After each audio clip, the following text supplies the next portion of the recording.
Hi, it's Bonner again. So this is a video I tried to shoot a while ago and I just wasn't happy with the result I got. So this is a different take, a new version of it. This is how do we adjust the neck relief, okay? So when you strike your string, it vibrates, but it vibrates in the same manner as a skipping rope. It doesn't vibrate on a flat plane. It goes around like a skipping rope. So what happens is our neck, our whole guitar is set up so that there's a slight curve to the neck, and we call that the neck relief. And what that does is that allows a little bit of round space for that vibrating skipping rope of your string to have some space to move. Of course, like a skipping rope, it moves more in the middle than it does at the ends.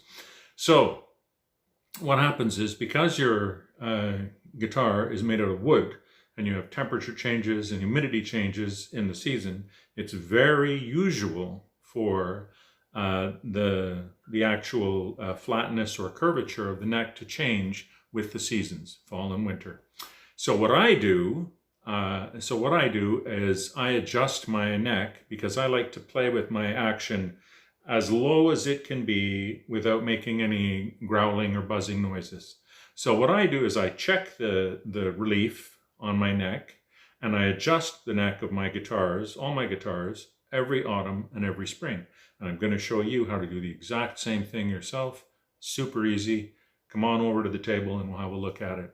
And so what we want to do is we want to know how much curve is in the neck, or more particularly, we want to know if there's enough of a gap between the top of the fret and the bottom of where the string is rotating for it to clear the fret without buzzing and rattling, but also for it to be as low as possible. So what we want to do is measure it, and here's how we do that.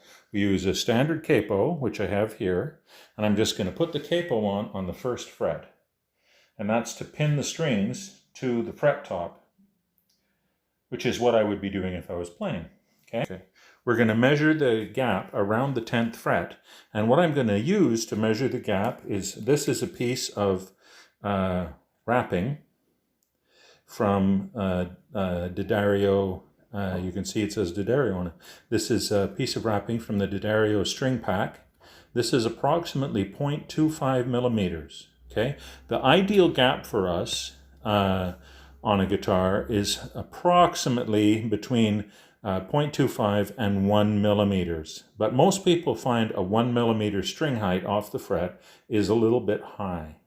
Okay, your standard business card, here's a business card here, and a standard business card is approximately 0.5 millimeters, okay? And that's really kind of between 0.25 and 0.5 is about the ideal, okay, for string height. So here's what we do. Here's how we do it. It's very simple, and you can do this. You put your capo on the first fret. In fact, I'm going to pan over a little because we don't need to see the headstock, so I'm just going to pan over a little bit. There, you can see that better. Okay, so now I'm going to be at about the 17th fret or something like that. And that's a more suitable place. And so now what I'm doing is I'm holding the string down at the 17th fret with my finger and at the first fret with my capo, okay? And now what I'm going to do is I'm going to slide one of these measuring tools, these bits of flat cardboard, around the 10th fret. And what I want to do is I want to feel that sliding with virtually no friction. It should slide. I should almost not feel the frets going by. If it kind of bumps over the frets, then it's quite low. So if you have to push it, if you have to use any force at all to push it past the frets, then that means that the string gap is, if I'm using the 0.25 cardboard, then the string gap is already at about 0.25 millimeters. In other words, it's probably as low as it can go. And if it's not buzzing, then it's a miracle. And we will say that's as low as the strings can go. What if the gap is much bigger? If the gap is much bigger, we can use our business card, or if we prefer to play with a slightly higher action, you can use the business card to measure for a 0.5 gap. And again, at the 10th fret, your business card should move back and forth with virtually no detectable friction. And if it does, or with the tiniest amount of rubbing when you cross over the frets, that means that your string height is approximately 0.5 millimeters. Personally, if I can play my strings and I don't have any buzzing or rattling, I prefer to play at a 0.25 height if I can.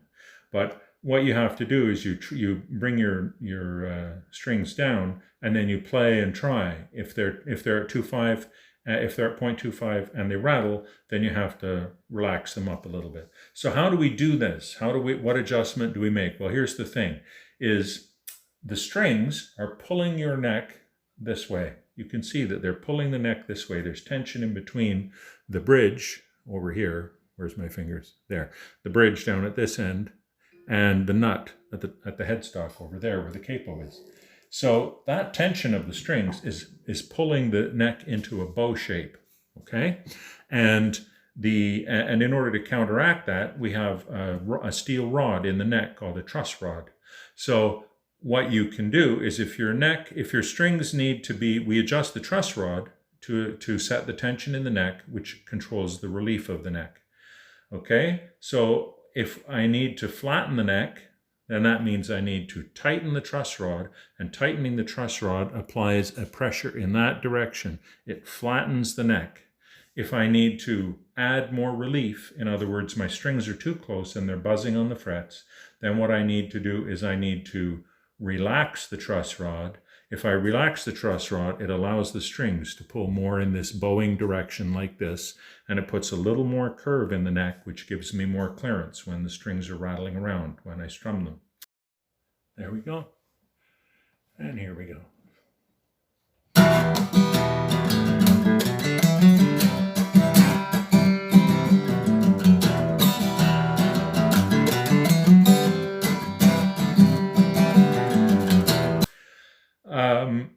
As you saw in my demo, which I hope is somewhere in here, where I was playing some music so you could see how the strings vibrate.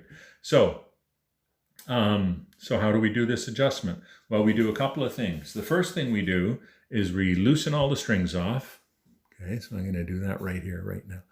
Loosen all the strings off quite a bit, 3 or 4 turns at least, because we're going to go into the body of the guitar. So we've got the guitar turned around now, and you can see the truss rod socket inside the guitar underneath the fretboard. That little mechanical object there, that's where we make our adjustment. So again, what we do is if we need to flatten the neck, we tighten the truss rod. And to tighten the truss rod or flatten, we turn to the right. If we need to relax the neck and put more curve in the neck, then what we do is we loosen the truss rod, and that allows the strings to pull more curve into the neck. So what we do is we take a key. You should have a key that came with your guitar, and if not, you can buy these keys at any hardware store. You can buy a set, look at the fitting in your guitar and go in and guesstimate, and you can buy a small set of half a dozen that are close in size, and then you just use the one that fits the socket of that nut perfectly. So then what we do is we just reach inside and we put our little socket inside there, and hopefully it's seated snugly and perfectly. And here's the thing that we're going to do. If I need to tighten, I'm going to turn right, and the rule that we use is we never make an adjustment of more than 1/4 of a turn of the nut at a time, at the most. So I'll turn this 1/4 turn, which is from upright, more or less. I'll turn it about 45 degrees here, which is less than 1/4 of a turn. And then I will stop, take my tool out, tune the guitar up, and let it sit overnight. And then I check the gap again, all over again the next day, and see where I am. Okay? You always want to make very small adjustments, especially on a guitar that hasn't been adjusted before, hasn't been adjusted very often. And again, if I need more relief or more clearance off the frets, maybe my strings are too low and they're buzzing or rattling, then what I want to do is I want to loosen the truss rod, and that will allow the strings to pull the neck into more of a bowed shape. Okay? And again, 1/4 turn at the most, retune the guitar and hang it up and let it sit overnight, and then measure it over again in the next day. And then I do the whole process again. I put the capo on, I remeasure the gap at the 10th fret, and if my gap at the 10th fret is where I want it, then it's fine. And if it's still too high, then I tighten to flatten. If it's still too low, I loosen to raise. And that's all you have to do.